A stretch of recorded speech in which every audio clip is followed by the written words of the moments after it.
I am so excited to be here with you again. And again, we're talking about how to get your unruly dog to listen to you. Secret one was to set up dog training to be successful. Secret two was making dog training be a game or helping it be more fun so you can get your dog to listen to you. And if you miss those tips, definitely make sure you go back and listen to those. So, secret number three is paying attention to the good behavior.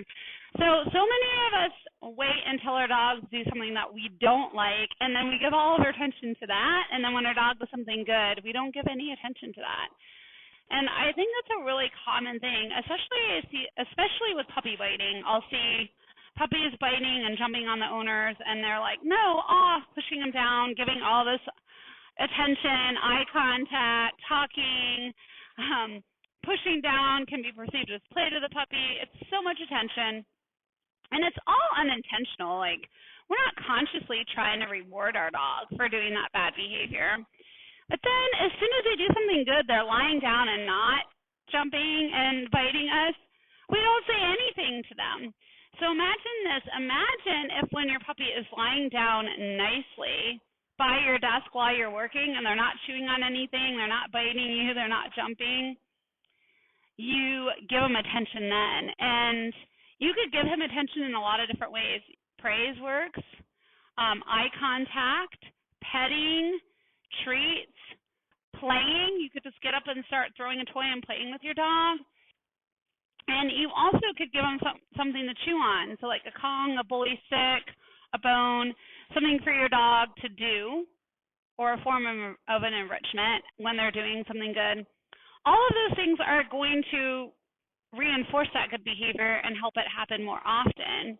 And then you can think of when they do the bad behavior, instead of giving tons of attention to that, think about using that as a training opportunity and then giving more attention and rewards for that good behavior. And for some behaviors, that's all you need to do, is just stop rewarding that bad behavior and completely ignoring it and only rewarding the good. And usually the behaviors that work best for that are behaviors that are attention seeking from you.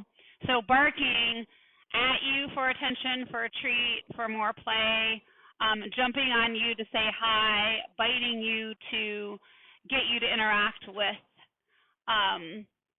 you.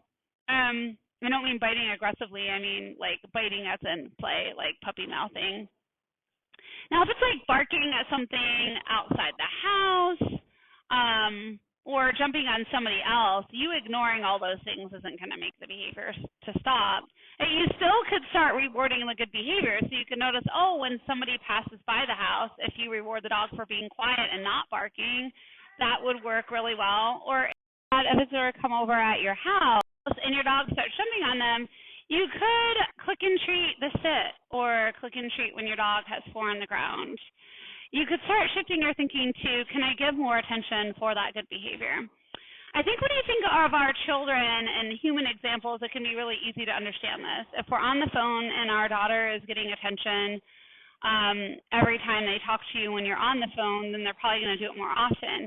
But if you give them lots of attention when you're on the phone and they are being quiet, and that, remember, attention doesn't necessarily have to be from you. It could be from somebody else, or it could be through, like a food-oriented toy for a dog. So it might be the iPad or a toy, or you're playing with your child quietly while you're on the phone. You're giving attention to your daughter for being quiet when you're on the phone, and then they're going to be more likely to do it. I mean, it really just is that simple. And if they're pulling on you and constantly nagging you to talk to them when you're on the phone, you give attention for that, then you usually get more of that.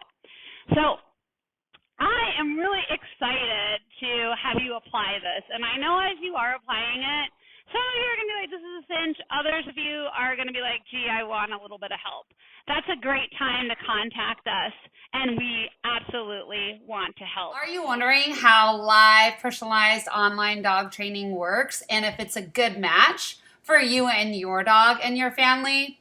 Go ahead and click on the link and you can set up a free phone chat with us, and we will determine if the online dog training is going to work best for you and your dog. Remember, it is live, personalized, and we do Zoom. You will not be watching YouTube videos all on your own. You will get me just like I'm coming to your house, except I will no longer be that added distraction because I'll be on a screen, and I will be walking you every single step of the way to get your dog to listen to you. So what are you waiting for? Go ahead, click on that link right now and set up a free phone chat.